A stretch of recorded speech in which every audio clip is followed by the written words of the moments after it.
अस्सलाम वालेकुम everyone, welcome to my new vlog. आज के व्लॉग में हम बात करेंगे, जो आज का वीडियो है वो स्पेशली इन फ्यूचर जो ट्रैवल करना चाह रहे हैं Hungary which is in Budapest, जो यूरोपियन कंट्री से में से एक है। सो जो आना चाहते हैं यहाँ पे, ये उनके लिए बहुत ज़्यादा इन्फॉर्मेटिव वीडियो होगी। सो वीडियो तक को एंड तक देखिएगा, बिकॉज़ मैं आपसे शेयर करने वाली हूँ कि आपको यहाँ पर टूरिस्ट वीज़ा के लिए क्या क्या डॉक्यूमेंट्स रिक्वायर्ड होते हैं एंड उसके क्राइटेरिया क्या क्या है। बिकॉज़ कैसा होता है कि हर साल हो या फिर 6 मंथ हो, यहाँ पे हमारे गवर्नमेंट के रूल्स एंड लॉज चेंज होते रहते हैं, चाहे कोई भी कंट्री हो। सो उसे अपडेटेड रहना चाहिए हमें।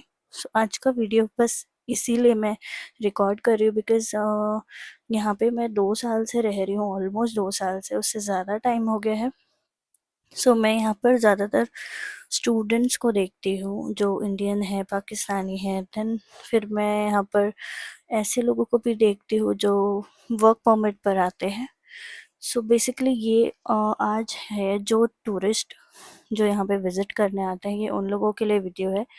सो स्पेशली आप लोग देखिए जो प्लानिंग कर रहे हैं आगे के लिए कि आप यहाँ पे विज़िट करेंगे। सो फर्स्टली हम देखेंगे कि हाउ टू अप्लाई। सो पहले तो हमें ये देखना है कि हमारे अप्लाई करने के लिए हमारे पास सारे डॉक्यूमेंट, जितने डॉक्यूमेंट्स रिक्वायर्ड है वो आपके पास अवेलेबल होना चाहिए। सो डॉक्यूमेंट्स हम डिस्कस करते हैं। डॉक्यूमेंट है आपका वैलिड पासपोर्ट, जिसमें आपको 2 से 3 पेजेस एम्प्टी चाहिए। उसके बाद आपके और आपको यहाँ पे अकोमोडेशन प्रूफ देना पड़ेगा कि आप यहाँ पे कहाँ पे स्टे करने वाले हो। जैसे आप होटल रिजर्वेशन दिखा सकते हो आपने जहाँ की बुकिंग करी होगी। और देन थर्ड, आपको आपका बैंक स्टेटमेंट दिखाना पड़ता है, जो आपको 10,000 हफ मिनिमम आपके पास रहना चाहिए। उसके बाद आपको मेडिकल इंश्योरेंस दिखाना पड़ता है, जो आपको निकालना पड़ता है। सो ये चीज़ें हैं स्पेशली सिंगल लोगों के लिए, जो सिंगल ट्रैवलर है जो यहाँ पर विज़िट करना चाहते हैं। सो ये उनके लिए है। तो आपको बस यही करना है कि अगर आपको वीज़ा ईज़िली अवेलेबल हो जाता है, ऐसा नहीं है कि उसमें टाइम लगता है ज़्यादा। अगर आपने ये क्राइटेरिया मैच किया है तो 10 to 15 डेज़ में आपका वीज़ा ईज़िली आ जाएगा। उसके बाद हम देखेंगे कि आपको यहाँ पे आने के बाद आपका जो वीज़ा है वो कब तक वैलिड रहता है। सो जो आपका वीज़ा है वो अप टू 90 डेज़ तक वैलिड रहता है। मीन्स आप यहाँ पे 3 महीना रह सकते हो। 90 डेज़ आपको वैलिडिटी मिलती है आपके विज़िट वीज़ा पे। सो आप यहाँ पर 90 डेज़ तक रह सकते हो। उसके बाद अगर आपने एक भी दिन एक्सटेंड किया, लाइक 91 92 डेज़, तो आपको शेंगन कंट्रीज़, मतलब यूरोपियन कंट्रीज़ में जितनी भी जगह आपको 3 इयर्स के लिए बैन कर दिया जाएगा।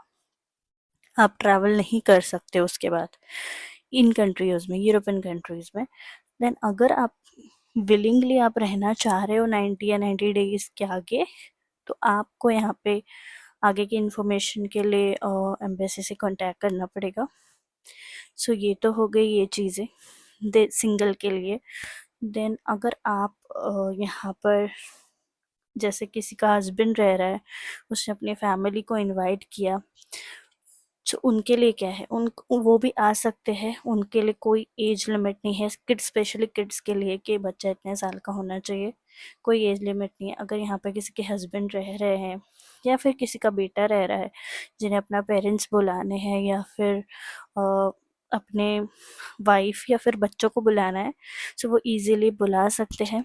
एंड स्पेशली मुझे ये चीज़ में मेंशन करना था कि आजकल बहुत ज़्यादा स्कैम्स हो रहे हैं, लाइक वीज़ाज़ के लिए, स्पेशली वीज़ा ट्रैवलिंग के लिए।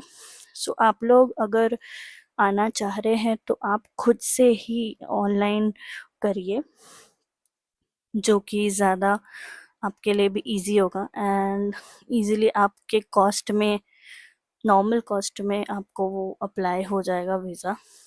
जो अगर आप कोई एजेंसी से कराते हो, सब सारी एजेंसीज़ नहीं होती, बट कुछ एजेंसीज़ होती हैं जो सिर्फ ज़बरदस्ती आपको ठगना चाहती है, स्पेशली एडवांस लेकर।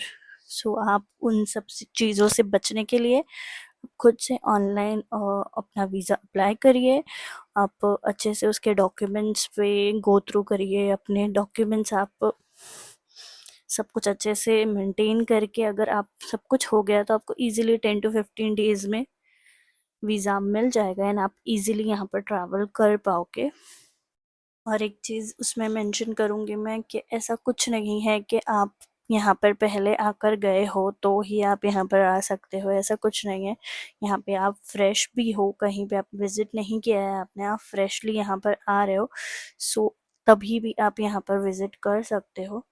सो ये चीज़ें आपको ध्यान में रखनी है एंड अपडेटेड रहना है आने से पहले। स्पेशली अगर आप प्लान कर रहे हो यहाँ पर घूमने आने के लिए, तो आप ये सारी चीज़ें पहले से प्लान करके रखिए। ट्रैवल इंश्योरेंस आपका रहना चाहिए। देन और मैं हाईलाइट कर रही हूँ आपके डॉक्यूमेंट्स, जो कि पासपोर्ट है, देन ट्रैवल इंश्योरेंस है, देन आपका होटल अकोमोडेशन है, उसके बाद आपके मेडिकल इंश्योरेंस है। ये चारों पांचों चीज़ें अगर आपके पास है तो आप इजीली यहाँ पर एंटर करके आपका वेकेशन अच्छे से बता सकते हो। सो आई होप इन चीज़ों में आपको थोड़ा सा हेल्प मिलेगी, जो भी यहाँ पर प्लान कर रहे हैं आने के लिए। आज के लिए मैं वीडियो यहीं पर एंड करती हूँ। आई होप आपको ये वीडियो पसंद आया होगा। सो जिन लोगों ने अब तक मेरे चैनल को सब्सक्राइब नहीं किया है, go and subscribe the channel and don't forget to hit the bell icon, ताकि आपको इसी तरीके की वीडियोस मिल सके, आपको नोटिफिकेशन आए कि मैं कब वीडियोस अपलोड करती हूँ। And don't forget to like and also comment, जिससे मुझे पता चले कि आप को किस तरीके की वीडियोस देखना पसंद है। सो आज के लिए इतना ही। Thank you for watching my videos and thank you so much for supporting this. Bye bye.